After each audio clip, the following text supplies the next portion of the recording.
اللہ تبارک و تعالی اس دنیا کے اندر بہت سارے لوگوں کو منصب اور مقام عطا فرماتا ہے۔ بہت سارے لوگ ایسے ہوتے ہیں جنہیں اللہ تبارک و تعالی زندگی میں بڑے بڑے مواقع عطا کرتا ہے۔ وہ چاہیں تو اس موقع سے اپنے ذاتی مفادات حاصل کریں اور چاہیں تو ان اچھے مواقع کو ملت کی، مذہب کی، قوم کی خدمت کے لیے وقف کر دیں۔ کچھ لوگ ایسے ہوتے ہیں کہ جو کسی مقصد کے حصول کی طرف سفر تو کر رہے ہوتے ہیں لیکن اس کے پیچھے زیادہ تر ان کے ذاتی مفادات کار فرما ہوتے ہیں اور وہ اپنے دنیاوی مقاصد کے لیے، اپنے اور اپنے خاندان کے دنیاوی فوائد کے لیے کوشش کر رہے ہوتے ہیں۔ ایسے لوگ بھی محدود رہ جاتے ہیں، ان کی سوچ بھی محدود رہ جاتی ہے اور کئی دفعہ کچھ تھوڑی دیر کے لیے ان کے نام ابھرتے ہیں اور پھر ہمیشہ کے لیے دب جاتے ہیں۔ کچھ لوگ ایسے ہوتے ہیں جو زندگی کے اندر اللہ کے لیے، اللہ تعالیٰ کی رضا کے لیے، رسول پاک صلی اللہ تعالیٰ علیہ وسلم کی خوشنودی حاصل کرنے کے لیے، دین کی، ملت کی، ملک کی سربلندی کے لیے آگے آنا چاہتے ہیں۔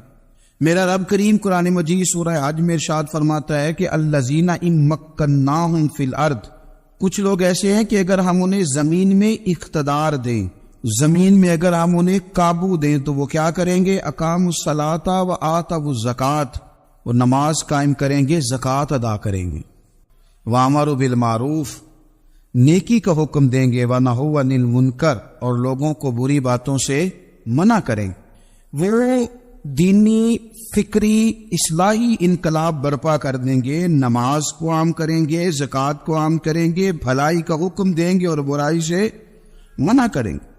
اللہ تبارک و تعالیٰ نے ان لوگوں کو جب اقتدار دیا، وہ کون لوگ تھے؟ سیدنا صدیق اکبر، حضرت فاروق اعظم، سیدنا عثمان غنی، حضرت مولا علی رضوان اللہ تعالی علیہم اجمعین۔ اللہ نے جب ان لوگوں کو اقتدار دیا زمین کے اندر، اللہ تبارک و تعالی نے انہیں نبی پاک علیہ الصلوۃ والسلام کی نیابت کے لیے چنا، تو ان لوگوں نے یہ انقلاب برپا کیا، نمازیں عام ہو گئیں، شوق سے لوگ صدقات و خیرات دینے لگے، بھلائی عام ہوئی، برائی کا کلا کما کیا گیا۔ ہمارے ہاں بھی لوگ احتساب کی باتیں کرتے ہیں، ہمارے ہاں بھی لوگ کہتے ہیں کہ میں رشوت خوری کو، کرپشن کو، ناجائز چیزوں کو ہمیشہ کے لیے جڑ سے اکھیڑ پھینکوں گا۔ لوگ دوسروں سے مطالبہ کرتے ہیں کہ یہ سارے کام جائز کریں، لیکن خود اس پر عمل کرنے کو تیار نہیں ہوتے۔ یاد رکھ لیں کہ یہ جو احتساب ہے یہ انسان کی اپنی ذات سے شروع ہوتا ہے۔ آپ جب نظام احتساب دنیا کے اندر مستحکم کرنا چاہتے ہیں تو اس میں پھر آپ کو اپنی ذات کو سامنے پیش کرنا پڑے گا۔ آج ہم بات کرنے جا رہے ہیں سیدنا فاروق اعظم رضی اللہ تعالیٰ عنہ۔ تو جناب عمر فاروق رضی اللہ تعالیٰ عنہ کا جو نظام احتساب ہے، انہوں نے اس کو گھر سے شروع کیا، اپنے آپ سے اس کا آغاز فرمایا تھا۔ ہمارے ہاں یہ ہوتا ہے کہ جس بندے کے اکاؤنٹ میں اچھے خاصے پیسے ہیں، وہ بل جمع کرانے جائے تو اسے لائن میں نہیں لگنا پڑتا، مینیجر صاحب اسے آگے بلا لیتے، تو وہ بعد میں کیا کہہ رہا ہوتا ہے؟ کہتا دیکھو اللہ نے کتنی عزت دی ہے، مجھے لائن میں نہیں لگنا پڑا۔ بھائی لائن میں لگنا تو آپ کا یہ تھا کہ آپ سمجھتے ہیں کہ سارے مسلمان ہیں، مومنین ہیں، برابر ہیں، تو میں کسی کو تکلیف میں مبتلا نہ کروں۔ جب آپ آگے چلے گئے تھے تو آپ نے بہت سارے لوگوں کا حق مارا تھا، وہ لائن میں جو لگے ہوئے تھے ان کا وقت لمبا ہو گیا تھا۔ آپ نے تو اپنے آپ کو احتساب کے لیے پیش ہی نہیں کیا، بلکہ آپ نے کہہ دیا کہ جناب میرا تو رتبہ اعلیٰ ہے، لہذا یہ میرا حق بنتا تھا، مجھے تو استحکام ملنا چاہیے تھا۔ یہاں بہت سارے لوگوں نے اپنے حق میں چیزوں کو اور رنگ میں پیش کیا۔ سیدنا فاروق اعظم رضی اللہ تعالیٰ عنہ نے اس نظام احتساب کو اپنے گھر سے شروع فرمایا۔ حضرت عمر فاروق رضی اللہ تعالیٰ عنہ اپنے بچوں سے فرمایا کرتے تھے کہ جب میں حکم لوگوں کو کروں گا نا، اپنی رعایا کو، مسلمانوں کو میں کوئی حکم دوں گا تو تمہیں پہلے اس پر عمل کرنا پڑے گا۔ آپ فرمایا کرتے تھے یاد رکھنا لوگ تمہیں اس طرح دیکھیں گے، لوگ اس طرح تمہیں دیکھیں گے جس طرح گوشت کھانے والا پرندہ گوشت کو دیکھا کرتا ہے۔ چیل گوشت کھاتی ہے تو کیا کبھی اس کو پیغام بھیجنا پڑا ہے کہ تو آجا یہاں گائے مر گئی ہے، بھینس مر گئی؟ خود بخود اس کی نظر ہوتی ہے، وہ پہنچ جاتی۔ جناب عمر فرمانے لگے میرے گھر والوں، میرے بیٹوں، میری بیٹیوں، میری اہلیہ، لوگ تمہیں اس طرح دیکھیں گے جس طرح گوشت کھانے والے پرندے دیکھتے ہیں، لہذا میں جب کسی کو عمل کروں تو پہلے تمہیں اس پر عمل کرنا پڑے گا جب میں کسی کو حکم دوں۔ آپ فرمانے لگے یاد رکھنا اگر تم نے میرا حکم نہ مانا تو غیروں نے حکم نہ مانا تو انہیں ایک سزا ملے گی، اور اگر میرے گھر والوں نے نہ مانا تو ڈبل سزا ملے گی، تم پر ڈبل سختی کی جائے گی کہ تم نے میری بات کیوں نہیں مانی۔ یہ نظام احتساب ہے. ہم نہ دوسروں کے بچوں کا گلا کاٹ کے اپنے بچوں کی خوشیاں لینا چاہتے ہیں. ہم چاہتے ہیں کہ دوسروں کے بچوں کے حصوں کا مال میرے گھر میں آ جائے. آ جاتا ہے. کچھ لوگوں کی سیاست چل جاتی ہے, کچھ لوگوں کا فریب اور فراڈ کام کر جاتا ہے, لیکن وہ گھر روشن نہیں ہوتے. ان گھروں میں پیسہ ہوتا ہے پر قرار رخصت ہو جاتا ہے. ان گھروں میں آسانیاں اور وسعتیں تو آ جاتی ہیں, لیکن ایک دوسرے کا احترام ختم ہو جاتا ہے. سیدنا فاروق اعظم رضی اللہ تعالیٰ عنہ کا یہ طریقہ تھا کہ وہ اپنے بچوں پر سختی کرتے. آپ ہمارے ملک میں یہ نظام ہے, موجودہ حکمران ہو یا ان سے پچھلے, بچے سب کے ملک سے باہر رہتے ہیں. یہاں رہتے ہیں تو محلات میں, باہر جاتے ہیں تو بڑی بڑی آسائشوں میں. ان کے بچوں کے لیے قانون بھی الگ سے ہیں, قاعدے بھی الگ سے ہیں, اور ہمارے ملک کے اندر تو ایک باقاعدہ پروٹوکول کا سسٹم ہے. اس سسٹم سے گزر کر بڑے بڑے لوگ چلنا پسند کرتے ہیں. ہمارے زمانے میں بھی کچھ چیزیں سرکاری ہوتی ہیں خالص, لیکن عجیب نظام ہے نا, ہر چیز کا کرایہ بڑھ جاتا ہے, سرکاری دکان کا نہیں بڑھتا. باقی دکانیں 5-6 سال کے لیے ملتی ہیں, سرکاری دکان پہ آپ قبضہ کرنا چاہیں تو پورے 100 سال کے لیے مل جاتی ہے. چونکہ یہ عام عوام کی پراپرٹی ہے تو اس کے ساتھ جو مرضی کو سلوک کرے. ایک سرکاری چراگاہ تھی جس کے اندر جانور چرا کرتے تھے. ہمارے یہاں بھی پنجاب میں کچھ جگہیں ہوتی ہیں تو ہم لوگ کہتے ہیں شام لاٹ ہے. سرکاری چراگاہ میں جانور چرا کرتے تھے. حضرت عمر فاروق رضی اللہ تعالیٰ عنہ کے صاحبزادے سیدنا عبداللہ ابن عمر رضی اللہ تعالیٰ عنہ نے بھی ایک اونٹ خرید لیا. تو سب لوگوں کے جانور سرکاری چراگاہ میں چرتے تھے, آپ نے بھی اپنا جانور وہاں چرنے کے لیے, کھانے پینے کے لیے چھوڑ دیا. وہ جب اونٹ آیا تو پتلا تھا, کچھ دنوں کے بعد وہ فربا ہو گیا, طاقتور ہو گیا, موٹا تازہ ہو گیا. حضرت سیدنا عبداللہ ابن عمر رضی اللہ تعالیٰ عنہ نے بیچا تو وہ ڈبل قیمت سے بھی زیادہ کا بکا, کیونکہ پہلے دبلا پتلا تھا, اب موٹا تازہ فربا ہو گیا. حضرت سیدنا فاروق اعظم رضی اللہ تعالیٰ عنہ کو پتا چلا تو بلایا, فرمایا پتر اونٹ بیچ دیا ہے؟ ابا جی بیچ دیا ہے. فرمایا کتنے کا خریدا تھا؟ اتنے کا. بیچا کتنے کا؟ ڈبل قیمت بتائی. فرمایا اس طرح کر کے اصل رکھ لے اور جو اوپر ملی ہے مجھے دے دے. حضور آپ نے کیا کرنی ہے؟ فرمایا میں سرکاری خزانے میں جمع کروں گا. حضور کیوں؟ فرمایا اس لیے کہ تیرا اونٹ سرکاری جگہ پہ چرا کرتا تھا, وہ گھاس سرکاری جگہ سے کھاتا تھا. حضور سب کے کھاتے. عبداللہ ابن عمر کہنے لگے سب کے کھاتے ہیں. آپ فرمانے لگے تو سب میں شامل نہیں ہے, تو امیر المومنین کا بیٹا ہے, تجھے میں یہ حق نہیں دے سکتا, تیرے اوپر تھوڑی سختی زیادہ کی جائے گی, تجھے یہ حق نہیں ملے گا. تو اپنے اونٹ کو چونکہ سرکاری چراگاہ میں چرایا کرتا تھا, لہذا تجھے وہ جو اصل رقم یاد جمع کرانی پڑے گی. ہمارے تو بچے پہلی بات تو یہ ہے کہ بات ہی نہیں سنتے. یہ سب کے بچوں کی بات کر رہا ہوں, ٹیچر کے بچے ہوں, سیٹھ کے بچے ہوں, پیر کے بچے ہوں, امام صاحب کے بچے ہوں, کسی کے بچے ہوں, پہلے تو سنتے نہیں. اور اللہ خیر کرے اگر آپ کوئی سنانا چاہیں تو فوری طور پر وہ ہوم منسٹری کے پاس پہنچ جاتے, ان کی اماں ان کی وکیل بن جاتی, آپ کہہ ہی کچھ نہیں سکتے.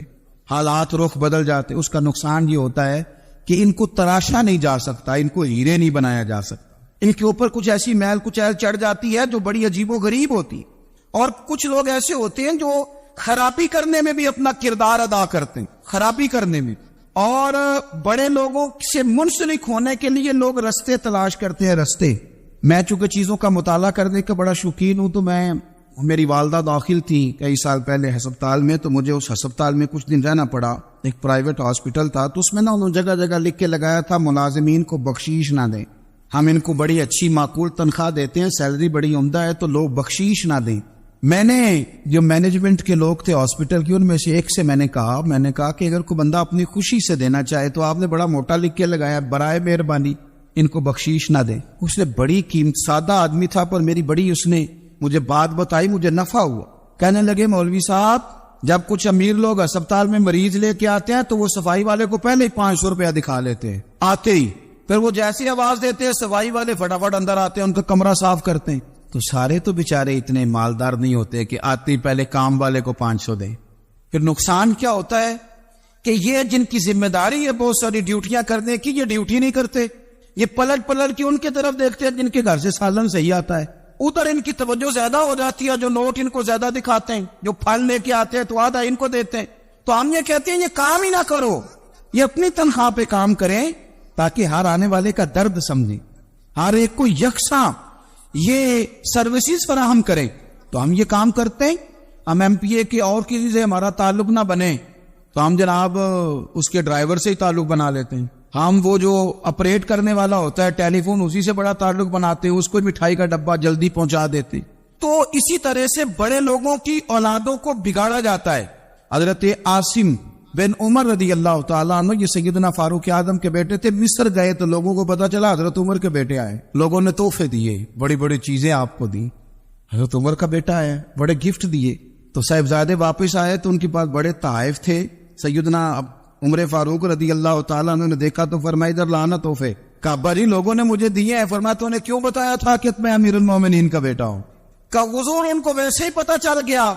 فرمانے لگے پتر یہ تحفے تمہیں اس لیے ملے ہیں کہ تم امیر کے بیٹے ہو، یہ تحفے تمہارا حق نہیں، کیونکہ تمہیں اس کرسی کی وجہ سے ملے ہیں اور یہ کرسی مسلمانوں کی ہے، لہذا یہ حق بھی مسلمانوں کا ہی ہے. یہ لا سارے مال غنیمت میں جمع کیے جائیں. آپ اپنے گھر سے جب احتساب شروع کرتے ہیں، اپنے گھر سے، اور یہ یاد رکھیں یہ جو لوگ آتے ہیں آپ کے بچوں کو نوازنے کے لیے، یہ انہیں خراب کرتے ہیں، بگاڑ پیدا کرتے ہیں، یہ عجیب و غریب سی چیزوں میں مبتلا کر دیتے ہیں، بچوں کا نقصان ہوتا ہے. کل کلام پھر جو شاپر اچھا لے کے آئے پیر صاحب کے بچے ذرا اس سے پیار سے ملتے ہیں، نقصان ہو جاتا ہے. یہ دستے نگر ہو جاتے ہیں، یہ لوگوں کی طرف جیتے ہیں، دوسروں پہ ڈپینڈ کرنے لگتے ہیں. حضرت ابو موسیٰ اشعری رضی اللہ تعالیٰ عنہ نے پہلے تو ایک قلین بڑا سونا تھا، تو آپ نے حضرت عمر کے گھر بھیج دیا کہ چلو ان کے گھر میں ان کی اہلیہ بچھا لیں گی. کہیں سے تحفہ آیا. پھر وہ جس کمرے میں مال غنیمت اور خزانہ رکھا جاتا تھا اس کی صفائی کر رہے تھے تو ایک دینار مل گیا. تو وہ دینار بچے سارے جا رہے تھے تو ان میں سے حضرت عمر کے ایک بیٹے کو چھوٹے کو بلایا اور بلا کے کہا پتر یہ دینار لے لو. حضرت عمر نے دیکھا کہ بیٹے کے ہاتھ میں دینار بھی ہے اور گھر میں قالین بھی ہے. ایک موقع پہ وہ قالین گیا، ایک موقع پر بچے کو ایک دینار دیا. تو حضرت عمر اپنی اہلیہ سے پوچھنے لگے یہ کہاں سے آیا قالین؟ کہا جناب ابو موسیٰ اشعری رضی اللہ تعالیٰ عنہ نے بھیجا ہے. بیٹے سے پوچھا دینار کہاں سے آیا؟ کہا مجھے انہوں نے ہی دیا ہے. آپ نے وہ دینار بھی لیا اور قالین بھی لیا اور اس کو لپیٹا اور جناب ابو موسیٰ اشعری کو بلایا اور اتنے سخت ناراض تھے. فرمانے لگے ابو موسیٰ اشعری سے کہنا میرے پاس پیدل آئے، گھوڑے پہ نہ آئے. اور جب آئے تھے حضرت ابو موسیٰ اشعری تو جناب عمر اتنے ناراض ہوئے کہ وہ قالین لپیٹ کر تو ان کے سر پہ مار دیا. فرمانے لگے پکڑو اپنا دینار، تمہیں پورے مدینے میں میرے بیٹے کے علاوہ کوئی اور نہیں ملے گا جسے تم خراب کر سکو. میرا پتر ہی ملا تھا بگاڑنے کی، کس نے اجازت دی تم میرے بیٹے کو دینار دو؟ کیوں لائے تم میرے گھر میں قالین؟ حضرت عمر فاروق رضی اللہ تعالیٰ عنہ فرمانے لگے میں زمین پہ سونے کا عادی ہوں، زمین چٹیل بھی ہو تو رب کا بندہ بن کے سوتا ہوں تو اللہ مجھے آرام اور سکون کی نیند عطا فرما دیتا ہے. مجھے تمہارے مخملوں کی اور قالینوں کی ضرورت نہیں ہے. احتساب یہاں سے شروع ہوتا ہے بھائی. یاز ہم نہ اپنے گھر میں بیٹھ کے مایوس باتیں کرتے ہیں اور فلانے کے بچے کہاں پہنچ گئے، فلانے کے بعد بڑا پیسہ آ گیا، میں کچے مکان میں رہوں، میں یہ کروں، دیکھو مجھے نہیں سہولی. یہ تو آپ مایوسی والی باتیں کر رہے ہیں، یہ تو آپ کمزور باتیں کر رہے ہیں. یہ تو اس طرح کی باتیں تو ہارے ہوئے لوگ کرتے ہیں. اس طرح کا لب و لہجہ تو ان لوگوں کا ہوتا ہے جو احساس کمتری کا شکار ہوتے. یہ آپ نے کس طرح کا لب و لہجہ اور اپنے بچوں کو آپ بھکاری بنا رہے ہیں تاکہ دوسروں کو دیکھ کے تو مایوس ہو جائے. اٹھ باندھ کمر کیوں ڈرتا ہے، پھر دیکھو خدا کیا کرتا ہے. آپ کا جو احساس ہے وہ اتنا خوبصورت ہو، آپ کے لہجے کے اندر اس قدر ٹھہراؤ ہو، آپ کو اطمینان آ چکا ہو، اور آپ کے بچے کبھی بھی کمپیریزن نہ کریں اپنا کسی کے ساتھ، کبھی بھی انہیں کرنے نہ دیں. آپ کبھی وہ کبھی یہ بات نہ کریں کہ فلانے زیادہ اچھا کھاتے پیتے ہیں تو ہم کدھر ہے، کرنے نہ دیں. انہیں بتائیں کہ بیٹا اپنی مٹی پہ چلنے کا سلیقہ سیکھو، سنگ مرمر پہ چلو گے تو پھسل جاؤ گے. ان کو بتائے کہ جو تمہارے پاس ہے یہ خدا کا عطیہ ہے، اسی پر تم نے قناعت کرنی کبھی بھی. حضرت زید بن حارثہ سے نبی پاک صلی اللہ علیہ وسلم کو بڑا پیار تھا. پھر ان کے بیٹے حضور کے غلام زادے حضرت اسامہ بن زید کے ساتھ بھی حضور بڑا پیار کرتے. لیکن یہ تو مسلمہ حقیقت ہے نا کہ عظمت اور شان تو سیدنا فاروق اعظم کی زیادہ ہے. امت کا اتفاق ہے کہ نبیوں کے بعد سب سے بڑا درجہ جناب صدیق اکبر کا، اور پھر اللہ نے مقام عطا کیا حضرت فاروق اعظم کو. یہ بڑے لوگ تھے. ایک دفعہ مال تقسیم ہو رہا تھا تو حضرت عمر رضی اللہ تعالیٰ عنہ نے نا حضرت اسامہ بن زید کو 4000 دینار دیے اور اپنے بیٹے عبداللہ ابن عمر کو 3000 دینار دیے. تو حضرت عبداللہ ابن عمر گھر جا کے کہنے لگے ابا جی اسامہ میں وہ کون سی خوبی ہے جو میرے اندر نہیں، اور اسامہ کے باپ میں وہ کون سی خوبی ہے جو آپ کے اندر نہیں. تو حضرت عمر کی عاجزی دیکھیے. حالانکہ بال اتفاق دنیا جانتی ہے کہ جناب عمر فاروق رضی اللہ تعالیٰ عنہ افضل ہیں، پھر بھی پتہ اپنے بیٹے سے کیا کہتے؟ فرماتے ہیں وہ سن یار، وہ خدمت گزار ہیں نبی پاک کے، وہ بھی حضور کے گھر میں ڈیوٹی کرتے، نوکری کرتے، اور ان کے بیٹے بھی حضور کی نوکری کرتے، یہ خدمت گزار ہیں۔ فرمانے لگے اگر تو نے پوچھ لیا تو سن، پھر میری تو رائے یہ ہے کہ تیرے سے زیادہ اسامہ بن زید حضور کی نظر میں پیارے، اور اسامہ کا باپ تیرے باپ سے زیادہ نبی پاک کا پیارا ہے۔ کوئی کمپیریزن کرنے نہیں دیا، بچوں کو کسی ایسی جگہ کھڑے ہونے نہیں دیا۔ فرمایا یہ وجہ ہے، یہ انداز ہے کہ تو زیادہ پیارا ہے۔ حضرت عمر فاروق رضی اللہ تعالیٰ عنہ پسند نہیں کرتے تھے، ذرا برابر بھی پسند نہیں کرتے تھے کہ کوئی شخص اور مال آتا تو اپنے رشتہ داروں کو نوازنے سے بچتے۔ مال غنیمت آتا ہے نا، ہمارے ہاں تو اللہ خیر کرے جب کوئی بندہ کونسلر بنتا ہے، چیئرمین بنتا ہے، تو ٹھیکہ کس کو دیتا ہے؟ کوئی چلو بھتیجا مل جائے، کوئی بانجا مل جائے، کوئی چھوٹا بھائی، اسے بھی کام مل جاتا ہے ساتھ۔ نوازنے پہ لوگ آتے ہیں تو وہ تلاش کرتے ہیں کہ کہاں کو میرا ہے، وہ ٹینڈر ہی ان کے نام کے پاس ہوتے ہیں جن کی طرف ذرا نظر کرم زیادہ ہوتی۔ حضرت عمر فاروق مال تقسیم کر رہے تھے تو بیٹی آگے کہنے لگی ابا جی رشتہ داروں کا بھی حق ہوتا ہے، آپ سب کو دیتے ہیں، آپ کے اپنے آپ کے قریب ہی نہیں آتے۔ تو حضرت عمر فاروق نے کیا لفظ کہے، کیا حقیقت ہے، کیا حسن ہے۔ فرمانے لگے پتر یہ مال تیرے باپ کا نہیں، مسلمانوں کا ہے، جب تیرے باپ کا ذاتی مال ہوگا تو اپنے رشتہ داروں کو دے گا، یہ مسلمانوں کا مال ہے، یہ اسی حساب سے تقسیم ہوگا جو عدل کا حساب ہے، جو ترازو ٹھیک ہے۔ فرمایا تو مجھے یہ مشورہ نہ دے، یہ مسلمانوں کا مال۔ یہاں سے نظام میں احتساب شروع ہوتا ہے، یہاں سے انسان آگے بڑھتا ہے، اور پھر کوئی تکلف نہیں کسی پر حضرت عمر کا، کوئی چھوٹا ہے یا بڑا ہے۔ حضرت ابو سفیان رضی اللہ تعالیٰ عنہ سردار رہ چکے ہیں مکے کے، بڑے آدمی، لیکن نظام احتساب میں کوئی چھوٹا بڑا نہیں ہوتا۔ حضرت عمر فاروق مکہ مکرمہ گئے تو لوگوں نے کہا حضور جناب ابو سفیان نے نا گلی میں پتھر رکھے اور بہت سارے لوگوں کو رستوں میں تکلیف ہو رہی ہے، تو حضرت ابو سفیان رضی اللہ تعالیٰ عنہ سے بھی لوگ کہہ دیتے تو وہ بھی اٹھا دیتے، لیکن لوگوں نے چونکہ وہ سردار تھے، بڑے تھے، تو لوگوں نے ان سے کہا نہیں۔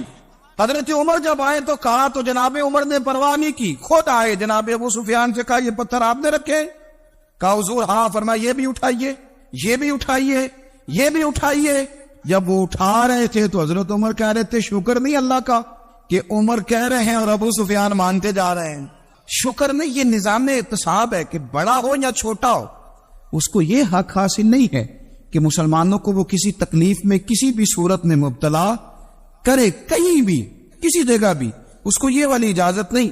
حضرت سیدنا عمر فاروق رضی اللہ تعالیٰ عنہ۔ پھر ایک اور بات تھی، میں کئی دفعہ یہ بات کہتا ہوں اور مجھے ذاتی طور پر اس کا بڑا تجربہ ہے، کچھ لوگ نا خوشامد پسند ہو جاتے، بڑی عمدہ تعریف کرتے ہیں، اوئے ہوئے ہو پول باندھتے ہیں پورے، آپ کے پاس آئیں گے تو کہیں گے جناب آپ سے زیادہ اچھا بندہ ہی کوئی نہیں، تو وہ نا آپ سے کام نکلواتے ہیں، پھر وہ کسی دوسرے کے پاس جاتے ہیں تو اسی طرح کا رویہ وہ دوسروں کے ساتھ کرتے۔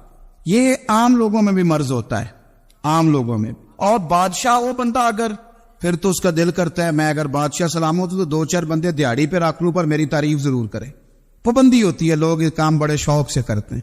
اور شیخ سعدی فرمایا کرتے تھے لکڑی کو گھن کھا جاتی ہے اور بڑے لوگوں کو خوشامد کھا جاتی ہے خوشامد۔ حضرت عمر فاروق رضی اللہ تعالیٰ عنہ اس معاملے میں بھی بڑے مضبوط تھے۔ ویسے مجھے اور آپ کو اچھا کون لگتا ہے؟ ہماری غلطیاں بتانے والا؟ ہمارے ایسا فرمایا کرتے تھے اپنے دشمنوں کی باتوں پر بھی غور رکھو، تمہارے دشمن تمہیں نکھار دیتے ہیں، تمہارے اندر جو کوتاہیاں ہوتی ہیں وہ تمہیں پتہ چل جاتی ہیں کہ یہاں میری اصلاح ہو رہی، ان پر غور کرو وہ کیا کہتے ہیں۔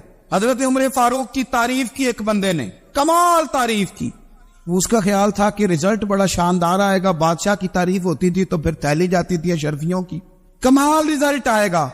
تو حضرت عمر جب وہ پوری کر چکا نا بات تو فرمانے لگے تو خود بھی ہلاک ہوا اور مجھے بھی ہلاک ہی کر دیا ہے، خود بھی تباہ ہوا ہے مجھے بھی تباہ کر دیا، کس طرح کی باتیں کر رہے۔ ایک بندہ اور آیا اور اس نے آ کے کہا کہ پوری امت میں سب سے افضل ہے فاروق اعظم آپ ہی ہیں۔ تو حضرت عمر فاروق فرمانے لگے تجھے تیری ماں روئے، ابو بکر تجھ سے بھی افضل تھے، تیرے باپ سے بھی افضل تھے، اور صدیق اکبر مجھ سے بھی افضل ہے اور میرے باپ سے بھی افضل ہے۔ یہ تو کس طرح کی بات کر رہا ہے؟ یہاں ہر شے ہضم نہیں ہو جاتی، فوری طور پہ لوگ ڈکار بھی پورا نہیں لیتے۔ قرآن مجید نے کہا فَلَا تُزَكُّوا أَنفُسَكُمْ هُوَ أَعْلَمُ بِمَنِ اتَّقَىٰ، اپنے منہ سے نہ کہو میں پاک صاف ہوں، اللہ زیادہ بہتر جانتا ہے کہ تم میں سے پرہیزگار کون ہے۔ اپنے منہ سے تعریفیں کرتے کراتے ہو، یہ مزاج چھوڑ دے۔ حضرت عمر رضی اللہ تعالیٰ عنہ پسند نہیں کرتے تھے۔ ایک آدمی نہ چلتا تھا وہاں تو بڑا متکبرانہ چال کے ساتھ چلتا، حضرت عمر نے دیکھا، یہاں تک احتساب فرماتے، زمین پہ زور زور سے پیر پٹکتا، چال بڑی اس کی متکبرانہ، لوگ بڑے پریشان ہوتے۔ حضرت عمر نے ایک دن سمجھایا، باز نہیں آیا، اگلے دن پہ درہ نکال لیا، لگائے 4 درے، فرمایا آج کے بعد نہ چلنا اس طرح مدینے میں پیر پٹک پٹک کے۔ اس وقت تو اسے غصہ لگا، لیکن کچھ دیر کے بعد نہ جب غصہ اترا تو حضرت عمر کے پاس آیا، کہنے لگا حضور اللہ آپ کا بھلا کرے، آپ نے درے نہیں مارے، آپ نے تو شیطان بھگا دیا جو میرے ساتھ چمٹا ہوا تھا، چمٹا ہوا شیطان آپ نے مجھ سے بھگا دیا۔ یاد رکھیں مسند امام احمد بن حنبل میں حدیث ہے، اللہ کے پیارے رسول صلی اللہ علیہ وسلم فرماتے ہیں جو دنیا میں متکبرانہ چال کے ساتھ چلتا ہے نا، قیامت کے دن وہ اللہ سے اس حال میں ملے گا کہ رب اس سے ناراض ہوگا۔ متکبرانہ چال سے نہیں چلیں گے۔ تو حضرت فاروق اعظم رضی اللہ تعالیٰ عنہ کا یہ طریقہ تھا کہ آپ خیال کرتے، اور پتہ کس طرح کا آپ کا مزاج تھا، فرماتے تھے تقسیم کرو، دوسروں کا بھی خیال رکھو۔ جس طرح بندہ دیوانہ وار نہیں لوگوں کا خیال رکھتا کہ بندہ بگڑے کوئی نہ، دیوانہ وار۔ کچھ لوگ تبلیغ کرتے ہیں رسمی، اور کچھ لوگ ایسے ہوتے ہیں جو لوگوں کی اصلاح میں دیوانے ہو جاتے، ان کی خواہش ہوتی ہے یہاں بھی بندہ ٹھیک ہو جائے، یہاں بھی بندہ ٹھیک ہو جائے، یہاں بھی بندہ ٹھیک۔ کچھ لوگ کڑی نگرانی کرتے ہیں کہ انسان بگڑنے نہ پائے۔ حضرت عمر فاروق رضی اللہ تعالیٰ عنہ نا گوشت والی دکان کے پیچھے جا کے بیٹھ گئے کئی دنوں تک۔ وہ کہنے لگا حضور یہاں کیا ہے؟ فرمایا تو اپنا کام کرنا۔ گوشت والی دکان پہ بیٹھے، کام کر اپنا، نگرانی کرنے لگے حضرت عمر۔ پھر آپ نے نا وہ بندے پکڑ لیے، کون؟ جو 2 دن مسلسل گوشت خریدنے آئے، پکڑ کے کھڑا کر لیا، فرمایا تو کل بھی گوشت لینے آیا تھا؟ حضور ہاں۔ فرمایا آج پھر کھائے گا؟ حضور جی۔ تو آپ فرمانے لگے کیا تیرے محلے سے غربت ختم ہو گئی ہے؟ تیرے رشتہ دار سارے پیٹ بھر کے کھاتے ہیں، تو 2 دن گوشت لینے آتا ہے، فرمایا آج کے بعد مسلسل گوشت لینے آیا تو درے سے ماروں گا، خبردار یہ کام نہ کرنا۔ یہاں تک نظام احتساب کا جب خیال رکھا جائے پھر حالات بگڑا نہیں کرتے، پھر وہ قابو میں رہا کرتے۔ حضرت عمر فاروق رضی اللہ تعالیٰ عنہ اس ترتیب کے ساتھ اصلاح کرتے، اس ترتیب کے ساتھ۔ سیدنا فاروق اعظم رضی اللہ تعالیٰ عنہ کی ایک بات آخر میں عرض کرنی ہے، وہ میں بھی اپنے اوپر لاگو کروں، آپ بھی غور کریں۔ حضرت عمر فاروق رضی اللہ تعالیٰ عنہ نے نا خط لکھا حضرت ابو موسیٰ اشعری کو۔ آپ فرمانے لگے یاد رکھنا جو گورنر، جو امیر اپنے رب کریم کی فرما برداری کرتا رہتا ہے نا، اس کی رعایا بھی اس کی فرما برداری کرتی، اور جو لوگ اپنے رب کریم کی فرما برداری چھوڑ دیتے ہیں پھر جنہوں نے ان کی فرما برداری کرنی ہوتی ہے وہ ان کی فرما برداری چھوڑ دیتے۔ آپ نے سپہ سالاروں کو خط لکھے تھے، فوج کے جو جرنیل تھے، کمانڈو تھے، ان کو خط لکھے تھے، فرمایا جو سپاہی نماز نہیں پڑھتا اسے فوج سے نکال دو، اور ساتھ لکھا تھا یاد رکھو جو رب کا وفادار نہیں وہ ہمارا کیسے ہو سکتا ہے، نکال دو ان لوگوں کو، فوج سے الگ کر دو۔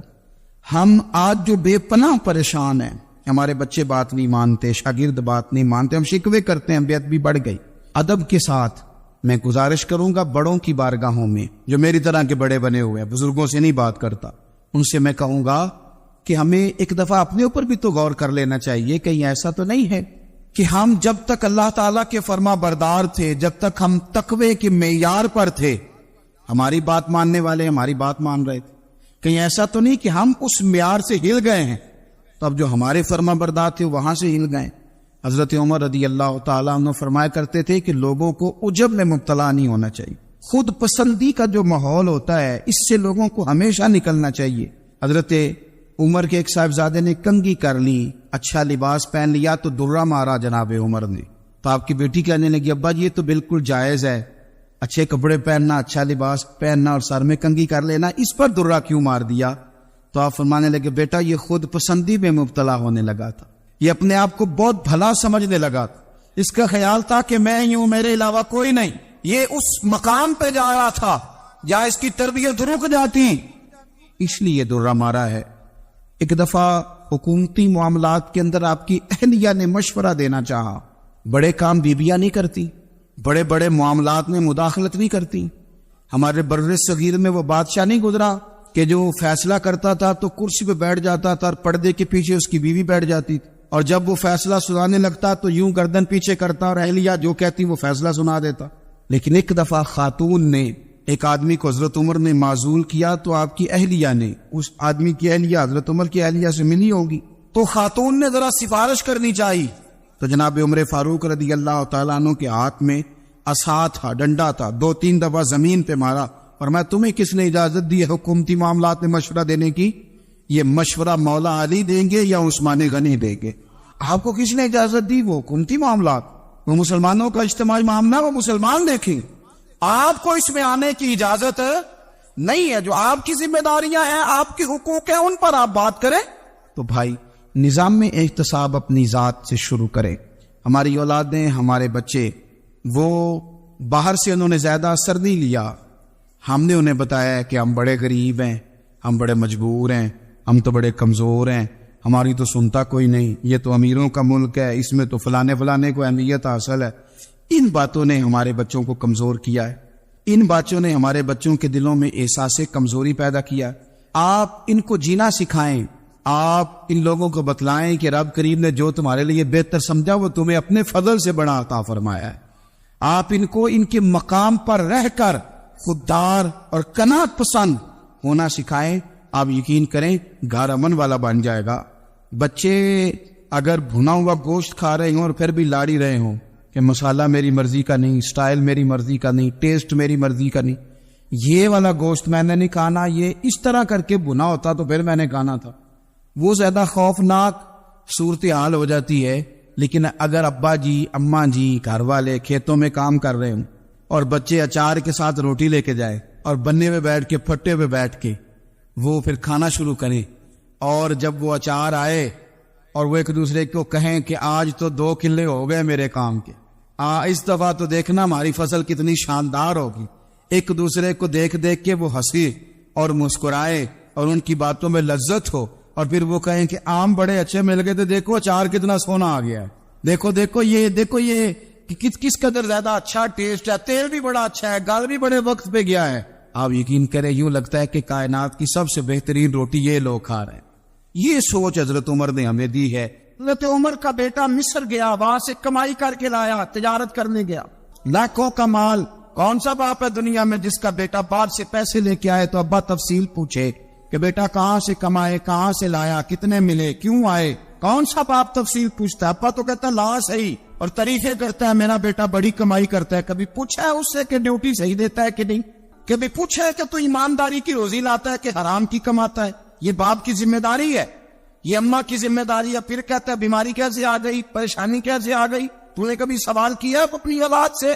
حضرت عمر فاروق رضی اللہ تعالیٰ عنہ کا بیٹا مصر سے پیسے کما کے لایا تو جناب عمر نے بلایا، فرمایا بیٹے اتنی تو تیرے پاس راس ہی نہیں تھی، تھوڑے سے تو پیسے لے کے گیا تھا، اتنی کمائی کیسے ہو گئی؟ اتنے تو پیسے نہیں تھے صاحب، کہاں سے کمائی لائے؟ اس نے کہا ابا جی وہ جو میرے چچا ہے نا مصر کے گورنر، آپ کے دوست، انہوں نے میری مدد کی ہے۔ فرمایا جتنے لوگ گئے تھے سب کی ہے مدد اس نے؟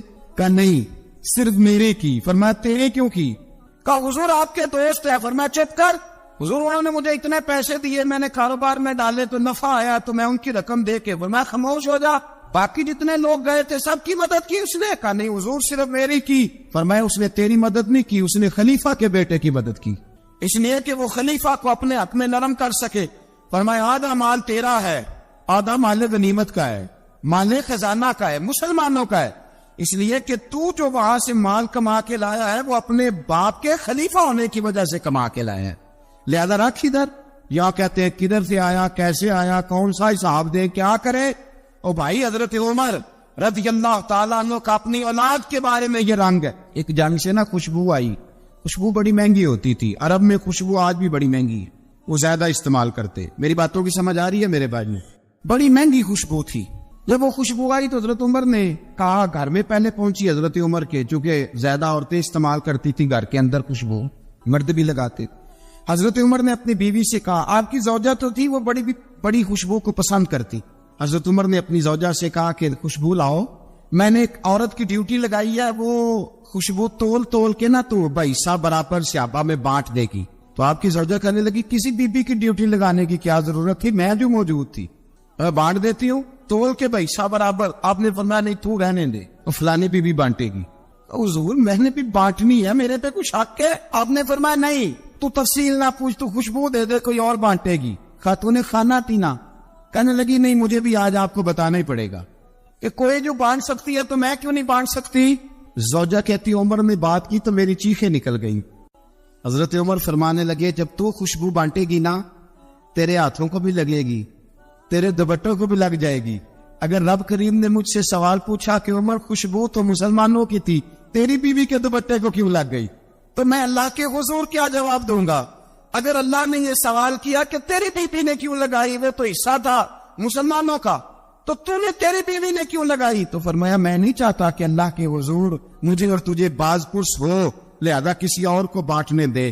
زوجہ روئی اور تڑپ کے کہنے لگی عمر مجھے لگتا ہے صبح قیامت بھی تیری بیوی ہونے کی وجہ سے اللہ مجھے جنت عطا فرما دے گا, تیری زوجہ ہونے کی برکت سے. بھائی یہ معیار رکھا, خدا کی قسم ایسا شخص تاریخ میں دوبارہ نہیں آیا.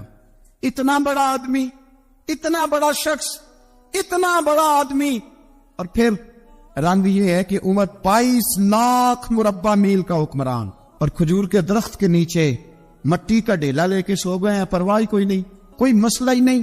2 غلام ساتھ بیٹھے, ایک روٹی حضرت عمر نے گھر سے منگوائی, تھوڑا سا سرکہ, تو غلام کہنے لگے ہم نے بھی کھانی ہے. فرمایا کوئی حرج نہیں, روٹی کوئی پیٹ بھر کے کھانا ضروری تو نہیں, 3 حصوں میں بانٹ لیتے.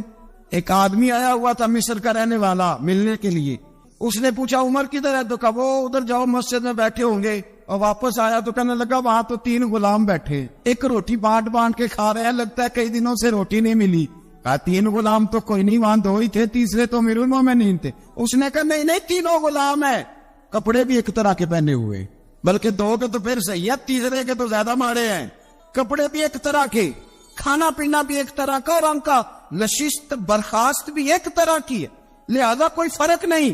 حضرت ابو ہریرہ کہتے ہیں میں لے کے آیا, اور جناب عمر کو جب میں نے کچی زمین میں تامت سمیٹ بیٹھے دیکھا تو میں رو پڑا. میں نے اس مصر سے آنے والے کو کہا تو اس کے جلوے دے, اگر اس کی ذات میں اتنا حسن ہے تو محمد عربی کا مقام کیا ہوگا؟ مقام غور. 10 محرم کو لوگ دیگے پکائیں گے نا, ہم بھی پکائیں گے انشاءاللہ, یہاں بھی پروگرام ہوگا. تو 10 محرم کو جو دیگ پکنی ہے تو ایسا نہیں ہو سکتا کہ 1 محرم کو حضرت عمر کے نام کی بھی کوئی پک جائے. اگر امام حسن حسین کے نام کی دیگیں پکے تو جو امام حسن حسین کے سے پیار کرنے والے, جو امام حسن حسین سے, ہم لوگوں نے بھی عجیب رٹا اپنایا ہے نا, ہم لوگ بات کا ایک پہلو دیکھتے ہیں دوسرا نہیں دیکھتے. حضرت امام حسن اور حسین کو بھی نبی پاک نے شہید کہا, اور جناب عمر کو بھی رسول اللہ نے خود شہید فرمایا. فرمایا شہید ہے, خود فرمایا اپنی زبان سے کہ یہ شہید ہے, خود میرا عمر شہید ہے. تو ان کے نام کی دیگ نہیں پکنی چاہیے, اس طرف نہیں ہماری توجہ ہونی چاہیے. اور اہل بیت نبوی, یہ بات میں پہلے بھی کرتا ہوں, آج پھر کرنا ضروری سمجھتا ہوں. اہل بیت کا پیار سن لو کان کھول کے, اہل بیت کا پیار اگر ہمیں کسی نے سکھایا ہے تو سیدنا عمر فاروق نے سکھایا ہے. اہل بیت نبوت کی محبت اگر کسی نے سکھائی ہے تو کس نے سکھائی ہے؟ بول کے بتائیے. حضرت عمر نے. اہل بیت کا پیار ہمیں حضرت عمر نے بول کر کے سکھایا ہے. بھائی یاد رکھے, کسی کی طاقت نہیں تھی دم مارنے کی حضرت عمر کے سامنے, طاقت ہی نہیں. کیسر و کسرا کانپ جاتے تھے, جرأت ہی نہیں کرتے تھے حضرت. اور ہمارے تو تعلقات بڑے ہیں نا غیروں سے. حضرت ابو موسیٰ اشعری رضی اللہ تعالیٰ عنہ فرماتے ہیں میرا منشی عیسائی تھا, وہ کاتب کہتے تھے وہ لوگ, میرا حساب کتاب عیسائی تھا. تو فرماتے ایک دن میں نے وہ سارا حساب کتاب لین دین کے حضرت عمر کو دکھائے تو فرمانے لگے جس میں لکھے ہیں اس کو بلاؤ. کہنے لگے وہ ضرور مسجد نہیں آ سکتا. کیوں نہیں آ سکتا؟ کہنے لگے وہ عیسائی ہے. کہتے ہیں حضرت عمر جلال میں آ گئے. آپ فرمانے لگے جنہیں رب دور کرتا ہے تم کیوں قریب کرتے ہو؟ یعنی اللہ دور کرتا ہے. فرمایا تم غیروں کو اگر عہدے دو گے تو اپنوں کا کیا بنے گا؟ اگر تم غیروں کو عہدے دو گے تو اپنوں کا. ہم نے غیروں کو عہدے دیے تو دیکھا نا اپنے کس طرح کاٹے جا رہے ہیں. غیروں کو جو عہدے دے دیے, جرانے سارے غیروں سے روز دعویٰ ہوتا ہے چین ہمارا سجن ہے, چین ہمارا دوست ہے. او بھائی دوست ہے تو اس سے کہو نا کہ برما تو تمہاری ایک چھوٹی سی ریاست ہے, چین کے بغیر تو وہ سانس بھی نہیں لے سکتا. اس کو کہو نا اس حکومت پہ دباؤ ڈالے. لیکن ہم لوگوں نے غیروں کو ہوتے دیے تو اپنے پس گئے.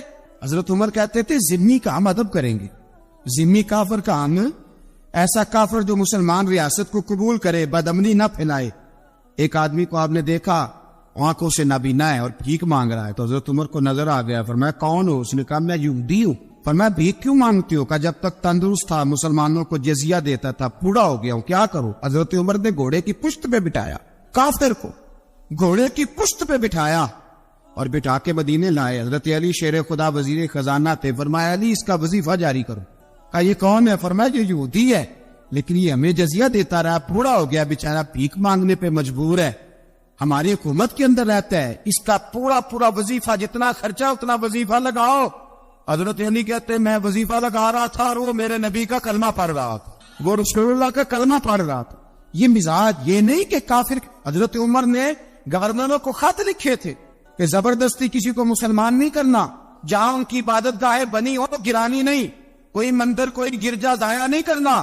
اسلام سب کو جینے کا موقع دیتا ہے, پر بے ایمانو ظالمو بدذاتو تمہیں یہ کہتا ہے کہ ہم تمہیں جینے کا موقع دیتے, تم بھی مسلمانوں کو جینے کا موقع دو. امام حسن ملنے, آپ یقین کریں میں جب اس واقعہ کو پڑھتا ہوں تو میرا دل جھوم جاتا ہے. میں کہتا ہوں یار ڈاٹا ہونا اپنی جگہ پہ, عشق ہونا اپنی جگہ پہ, انسان کا باوقار ہونا اپنی جگہ. جہاں کھڑے ہونا تھا وہاں یہ کھڑے ہوتے تھے, اور جہاں جھکنا تھا وہاں یہ. ان لوگوں میں اقبال نے کہا تھا تیری نگاہ ناز سے دونوں مراد پا گئے, عقلِ غیاب و جستجو عشق حضور و اس طرح. جہاں اگر آیا ہے سامنے کیسر و کسرا تو عمر جیسا دلیر کوئی نہیں, اگر سامنے آیا ایران کا بادشاہ تو عمر جیسا تگڑا کوئی نہیں, اگر آیا ہے سامنے غسان کا بادشاہ تو عمر جیسا عادل کوئی نہیں. لیکن اگر علی کا بیٹا آیا ہے, اگر فاطمہ کے لال پارے آئے ہیں تو پھر فاروق اعظم سے جیسا محب کوئی نہیں, پھر ان سے جیسا پیار کرنے والا کوئی نہیں. اندر بیٹھے ہیں جناب عمر, اندر تنہائی میں کچھ وزیروں سے گفتگو ہو رہی ہے, میٹنگیں جاری ہے. آپ کے بیٹے ملنے آئے جناب عبداللہ ابن عمر, ابا جی ملنے آئے, بات ٹھہرو بات کر رہا ہوں, کوئی نہ اندر آئے. صاحبزادہ باہر کھڑا ہے, تھوڑی دیر گزری تو امام حسن بھی آ گئے. کون آئے؟ آپ کو عجب ملے گا امام صاحب کا نام لینے سے, وہ سردار ہے جنتیوں. حسن تیری نسل پاک میں ہے بچہ بچہ نور کا, تو ہے نے نور تیرا سب کرانا. امام حسن آئے تو حضرت عبداللہ ابن عمر کو دروازے پہ کڑے دیکھا. امیر المومنین کہاں ہے؟ کہنے لگے حضرت عمر کے بیٹے. کہنے لگے وہ اندر بیٹھے, کچھ میٹنگ ہو رہی ہے اور انہوں نے کہا کوئی اندر نہ آئے, لیکن آپ جانا چاہے تو چلے جائیں. تو انہوں نے کہا جب آپ باہر کھڑے ہیں تو مجھے کوئی اتنا ضروری کام نہیں, اور ابھی زور کی نماز تھوڑی دیر میں ہوگی, میں مسجد میں مل لوں گا امیر المومنین سے. یہ بات کہہ کے امام حسن چلے گئے. یار اتنی بڑی بات نہیں تھی, اور میرے استادوں کا بیٹا بھی آئے تو کہا ٹھیک ہے جی وہ سوئے ہوئے, تو کوئی غرض نہیں یار میں ٹھہر کے آ جاؤں گا, کوئی بڑی بات نہیں تھی. دیکھا جائے تو بڑی بات نہیں تھی, پر بات بہت بڑی تھی, اس لیے کہ یہ خالی حسن نہیں ہے, حسن ابن علی ہے, یہ حضرت فاطمہ کے لخت جگر. حضرت عمر باہر نکلے, عبداللہ ابن عمر سے پوچھا کوئی آیا تو نہیں؟ تو کہا حضور امام حسن آئے تھے. تو کہا پھر شہزادے کو اندر کیوں نہیں بھیجا؟ کہا میں نے کہا تھا. وہ کہنے لگے اگر امیر المومنین مصروف ہیں تو میں ظہر میں مل لوں گا. حضرت عمر رونے لگے, فرمایا بیٹے تو نے اچھا نہیں کیا. پھر مسجد نہیں گئے, سیدھے امام حسن کے دروازے دستک دی. امام حسن باہر آئے, کہا شہزادے آئے تھے تو ملے کیوں نہیں؟ تو امام حسن کہنے لگے حضور آپ کا اپنا بیٹا دروازے پہ کھڑا تھا, اور منع بھی کیا تھا آپ نے, تو میں زور میں مل لیتا. حضرت امام حسن فرماتے جوش جذبات میں جناب عمر نے سر سے پگڑی اتار دی, جوش کے جذبات. کہنے لگے حسن میرے بیٹے کا اور آپ کا کیا مقابلہ؟ کیا اس کی ماں کا نام فاطمہ الزہرا ہے؟ کیا اس کی نانی کا نام خدیجہ الکبریٰ ہے؟ کیا اس کے نانے کا نام محمد مصطفیٰ ہے؟ آپ کا اور اس کا کیا مقابلہ؟ پھر رو پڑے اور کہنے لگے بیٹے میں مکے کے صحراؤں میں اونٹ چرایا کرتا تھا, یہ جو میرے سر پر عزت کے بال ہیں یہ تیرے نانے کے اگائے ہوئے. میں مکے کے خبردار شہزادے خبردار. او بھائی اہل بیت نبوت کے ادب کا رنگ اگر سکھایا ہے تو سیدنا عمر نے سکھایا ہے. حضرت عمر فاروق اتھارٹی ہے, اسلام کی اتھارٹی. یکم محرم حضرت عمر کی شہادت ہے. یہودی بول اٹھا, کافر بول اٹھا. اگر 6 مہینے عمر دنیا میں اور رہتے تو دنیا میں کوئی کافر موجود نہ ہوتا. 6 مہینے. اور جب اس بطل جلیل کا جنازہ اٹھا, اللہ بخاری پڑھیے نا, اللہ ارزقنا شہادت فی سبیلک, اللہ بسترے کی موت نہ دینا, شہادت کی دینا. عمر شہید ہوئے, مسجد نبوی میں نماز پڑھاتے, اور جب جنازہ اٹھا تو مدینے کا پھر پیچھے جو دلیر بچے وہ مولا علی تھے. جناب عمر کا جنازہ اٹھا تو سب سے پہلی آئے جو نکلی وہ حضرت علی کی زبان سے نکلی, اور حضرت ساری داڑھی زور سے بھر گئی. لوگوں نے کہا کہ علی کیا ہوا؟ فرمانے لگے تم دیکھ نہیں رہے جنازہ کس کا اٹھا ہے؟ پلٹ کے دیکھو تو صحیح، پتہ نہیں ہے کون گیا ہے۔ کہ حضور کیا ہوا؟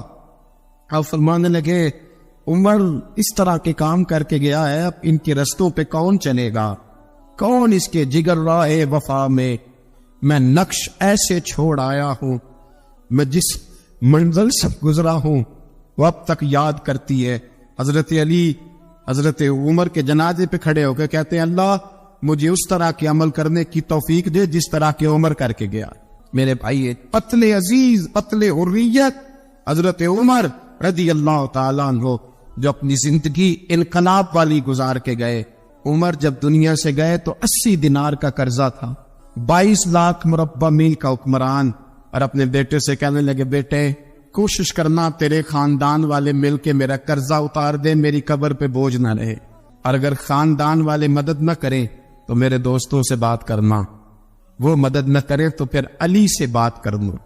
ان کا پیار آپس میں اتنا، اور تو اختلاف ثابت کر رہا ہے۔ 80 دینار کا قرضہ چھوڑ کر حضرت عمر دنیا سے گئے اور جاتی دفعہ کہہ گئے میرے بعد میرے بچوں کو حکومت کے مشورے میں بھی شامل نہ کرنا، حکومت کے مشورے میں بھی میری اولاد شامل نہ ہو۔ اتنا بڑا شخص اتنا بڑا رنگ دے کے یکم محرم کو جب عمر فاروق کا وصال ہوا تو بیٹے سے کہنے لگی اماں عائشہ سے جا کے کہو میرا بھی نبی پاک کے روزے میں دفن ہونے کو دل کرتا ہے۔ ایک قبر کی جگہ ہے اماں جی نے اپنے لیے رکھی ہے، بخاری یا بخاری۔ حضرت عائشہ کے پاس صاحبزادے گئے، کہنے لگے اماں جی عمر کو زخم لگ گیا ہے، حالت بڑی پریشانی والی ہے۔ وہ کہتے ہیں اگر اماں اجازت دے۔ سید عائشہ رو پڑی، فرمانے لگی کہ اپنی قبر کی جگہ تو لینا کسی کو دیتا، پر عمر نے کمال ہی بڑا کیا، اسے کہو جاؤ گنبد خضرا میں قیامت تک جو مصطفیٰ پہ اور ابو بکر پہ سلام پڑے گا وہ تجھ پہ بھی سلام پڑھ کے جائے، جاؤ میں نے جگہ دی۔ حضرت عمر فاروق رضی اللہ تعالیٰ عنہ مدینے کی گلی سے گزر رہے، امیر المومنین ہے، مدینے کی گلی سے گزر رہے، ایک گھر کے اندر سے بچیوں کے رونے کی آواز آئی، بچیاں رو رہی ہیں، اور بچی اپنی ماں سے کیا کہتی ہے؟ کہتی اماں ابو بکر تو اب انتقال کر گئے، حضرت عمر کا پہلے دن ہے خلافت کا، اب ہمارا کیا بنے گا؟ ابو بکر تو وصال کر گئے۔ حضرت عمر فاروق رضی اللہ تعالیٰ عنہ نے رونے کی آواز سنی، دروازے پہ دستک دی، کہا بیٹو کیا بات ہے؟ تو بچیاں کہنے لگی عمر ہمارے ابا جی ہماری 10-15 بکریاں ہیں، تو ہمارے والد صاحب ان کا دودھ دھو کے بیچا کرتے تھے، گزارا ہو جاتا تھا۔ جس دن ابا جی فوت ہوئے تو اس دن سے لے کر ابو بکر صدیق روز عصر کے بعد آیا کرتے تھے، ہماری بکریوں کا دودھ دھو کے دیتے تھے، کچھ ہم پیتی تھی کچھ بیچ لیتی تھی، گزارا چلتا تھا۔ جس دن ابو بکر صدیق خلیفہ بنے ہم نے جا کے کہا ابو بکر اب کون دودھ دھوئے گا؟ تو سیدنا صدیق اکبر رضی اللہ تعالیٰ عنہ نے فرمایا بیٹے پہلے تو میں مرضی سے خدمت کرتا تھا، اب تو مصطفیٰ کی امت کی نوکری میری ڈیوٹی بن گئی ہے، تو میں آؤں گا۔ بچیاں رو رہی ہیں، حضرت عمر کو بتاتی ہے، کہتی ہیں ابو بکر چلے گئے ہیں تو ہم پریشان ہیں، یتیم ہیں، لاوارث ہیں، بھائی کوئی نہیں، کون آئے گا، کون دیکھ بھال کرے گا؟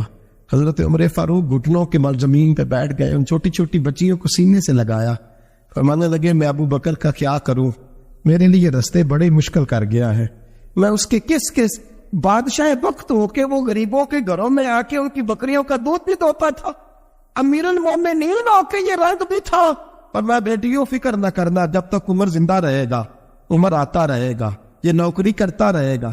کوئی دن بیتے تو حضرت عمر فاروق کو یاد آیا مدینے میں ایک بوڑھی اماں بھی رہتی ہے جس کا کوئی گھر کا کام کرنے والا نہیں، اور جس بی بی کا کوئی بال بچہ نہیں اور آنکھوں سے بھی وہ نابینی ہے۔ حضرت ابو بکر صدیق رات کے سناٹے میں جایا کرتے تھے، اس کے گھر میں جھاڑو دیتے تھے، یہ بادشاہ ہے، اس کی فقیری کا رنگ دیکھو، اس کو کنویں سے پانی بھر کے لا کے دیتے تھے، اور یہ لفظ آپ سنیں گے تو حیران ہو جائیں گے۔ اس بوڑھی اماں کے لیے نا ایک کونے میں گھر میں دور بار سیل میں ایک جگہ کھود دی تھی جہاں وہ بی بی پخانہ اور پیشاب کرتی تھی۔ امیر المومنین حضرت ابو بکر صدیق رات کو جاتے تھے اور اس کا وہ پخانہ وہاں سے اٹھا کے باہر پھینک کے آیا کرتے تھے۔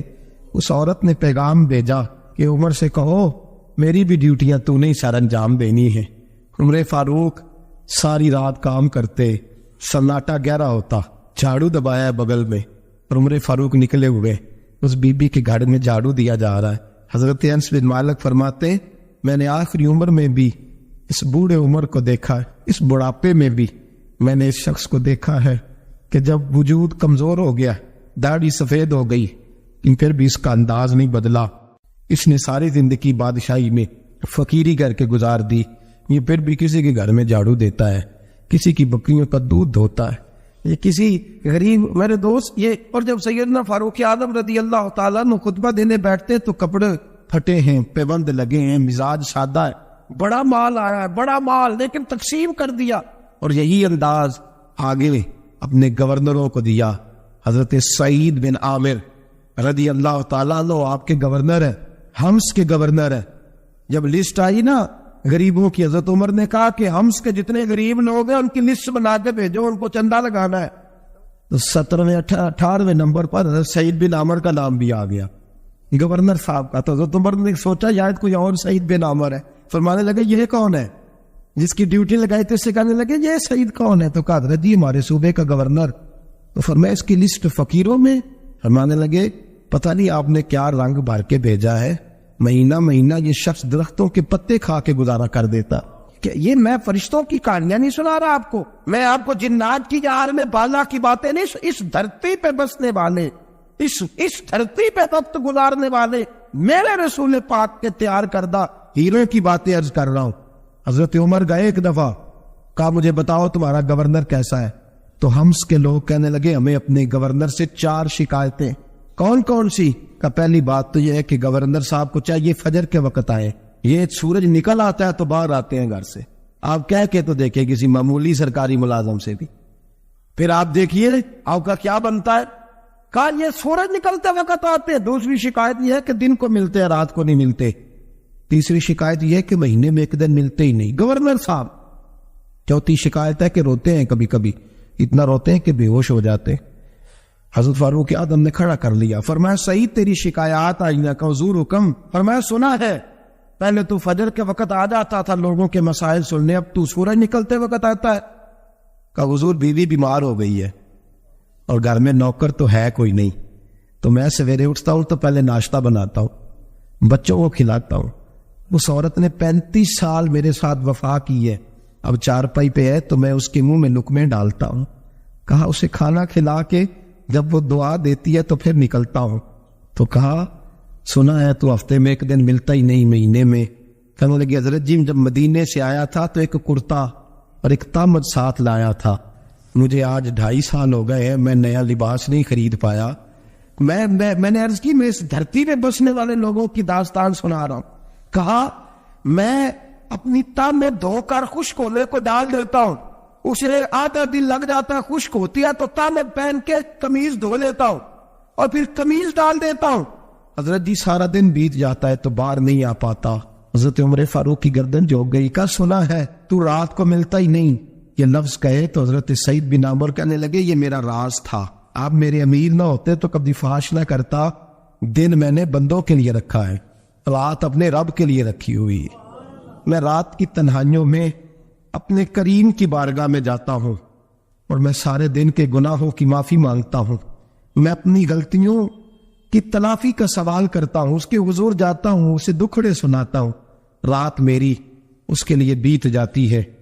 حضرت عمر کی اور گردن جھک گئی، فرمایا یہ بتا کہ تو ملتا ہی نہیں، کہ کبھی کبھی تو روتا ہے اور بے ہوش ہو جاتا ہے۔ حضرت جی 40 سال کی عمر میں کلمہ پڑھا ہے، جب 40 سال کے پچھلے گناہ یاد آتے ہیں تو کب پھر میں ضبط نہیں کر پاتا، وہ خطائیں، وہ پاپ، وہ جرم، وہ خطائیں جب سوچتا ہوں کہ رب کھڑا کر کے پوچھے گا بتا یہ جرم کیوں کیا، تو وہ احساس مجھے پریشان کر دیتا ہے۔ حضرت جی میں پھر برداشت نہیں کر پاتا، پھر میں تڑپ اٹھتا ہوں، میری یہ کوتاہیاں ہے، بتائیے کیا کہتے ہیں۔ حضرت فاروق اعظم نے گردن اٹھائی تو آنکھوں میں آنسو تھے، کہنے لگے یا اللہ مجھے اس جیسے کچھ اور گورنر بھی عطا فرما، یا اللہ اس جیسے کچھ اور گورنر بھی۔ عزیزو اپنا حال کیا ہے؟ ملک شام جب فتح ہوا تو حضرت سعد بن ابی وقاص رضی اللہ تعالیٰ عنہ کہتے ہیں کہ کچھ لوگ مجھے کہنے لگے کہ ہم آپ سے معاملات طے نہیں کریں گے، ہم جزیہ دیں گے، ٹیکس دیں گے، اسلامی حکومت کے زیر اثر آئیں گے، لیکن آپ سے معاملات طے نہیں کریں گے، اپنے امیر کو بلائیے۔ تو حضرت سیدنا سعد بن ابی وقاص کہتے ہیں میں نے خط لکھا، فرماتے خط لکھا، حضرت عمر کو. میں نے کہا جناب آئیے. جواب میں حضرت عمر نے خط میں جواب لکھا کہ فلاں دن فلاں تاریخ فلاں وقت میں ملک کے شام پہنچ جاؤں گا. حضرت سیدنا عمر چلے گھر سے, ایک غلام, ایک گھوڑا, ایک نیزہ. حضرت فاروق اعظم نے کچھ کھجوریں, خشک کھجوریں, کچھ سرکہ باندھ کے رکھ لیا رستے میں کھانے کو. یہ بادشاہی میں فقیری ہو رہی ہے. لاکھوں مربع میل کا حکمران ہے, کروڑوں اربوں روپے پاس پڑے ہوئے ہو. وہ ساری چیزیں رکھ لی اور سیدنا عمر فاروق رضی اللہ تعالیٰ عنہ چلنے لگے. اب غلام سے کہنے لگے بھئی میرا گھوڑا ذرا ماڑا ہے, کمزور ہے, طے کر لیں اتنے میل تو گھوڑے پہ بیٹھے گا, میں پیدل چلوں گا, پھر اتنے میل میں گھوڑے پہ بیٹھوں گا, تو پیدل چلے گا. ملک شام پہنچنے کا وقت آ گیا. جب وقت آیا تو پیدل چلنے کی سواری حضرت عمر کی تھی, ان کی باری تھی پیدل چلنے کی, اور سواری پر سوار ہونے کی باری غلام کی تھی. تو یہ لوگ رشتے کرتے ہیں نا تو کرائے کی کار لے کے چلے جاتے ہیں. بعد میں وہ پوچھتے ہیں کہ تجھے کار تے آئے سو. ہم اپنے آپ کو بنانے کے لیے جھوٹی انا بھی خریدنی پڑے تو خریدنے سے ہم پرہیز. ہم جو بتاتے ہیں وہ ہم ہوتے نہیں, اور جو ہوتے ہیں وہ ہم بتاتے ہیں.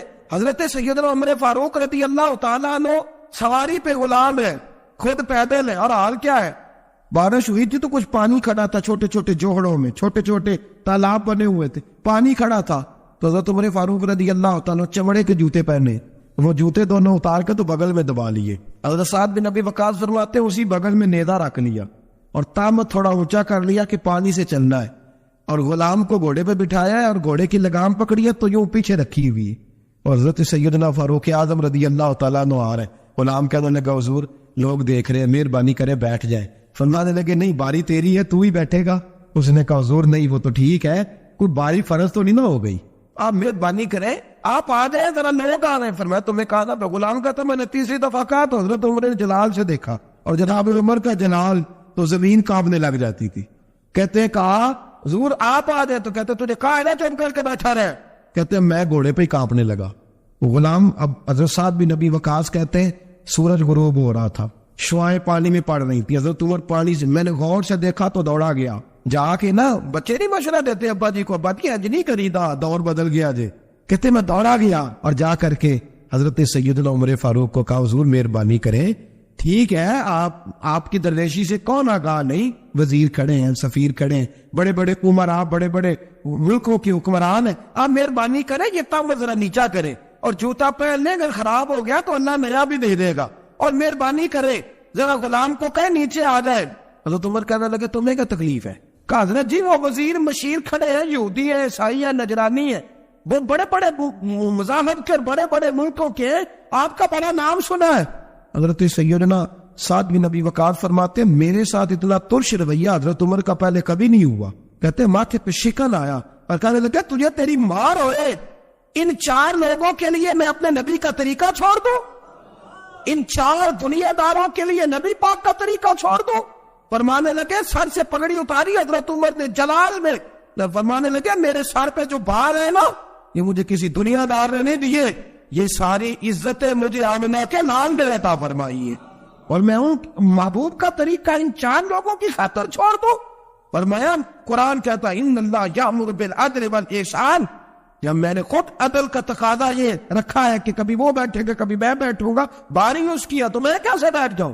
حضرت سعد بن نبی وقاص فرماتے ہیں اسی درویشی میں سلام اس پر کہ جس نے بادشاہی میں فقیری کی.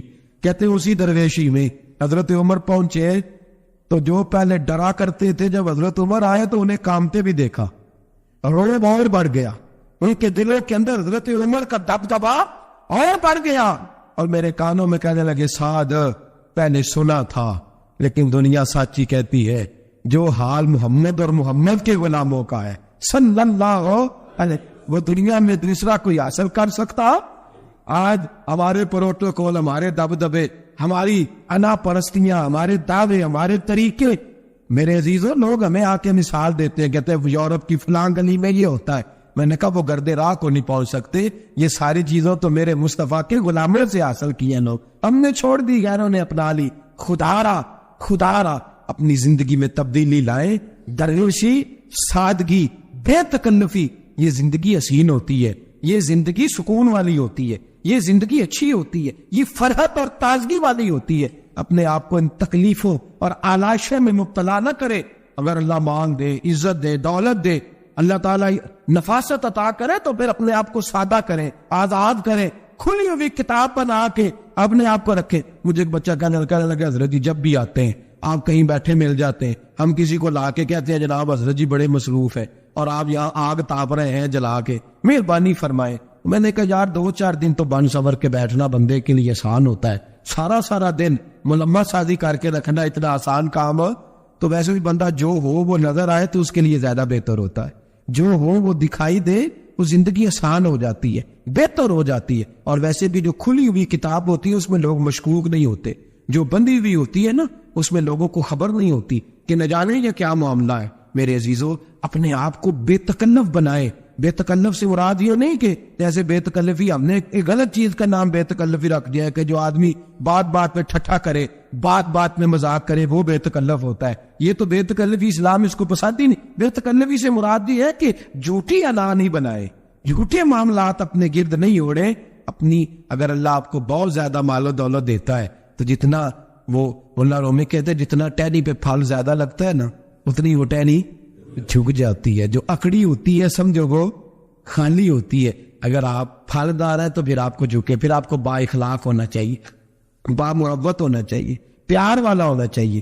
زندگی میں اس چیز کو ضرور اپنائیے. بڑے لوگ وہی ہوتے ہیں جن کا کردار بڑا ہوتا ہے، بڑے وہی ہوتے ہیں جن کی بات بڑی ہوتی ہے. کوئی باتوں سے اور پروٹوکول سے کبھی بڑا نہیں ہوتا. ہمیشہ مدحت خیر الانام میں گزرے، دعا ہے یوں اور درود و سلام میں گزرے. آخر دعویٰ الحمدللہ.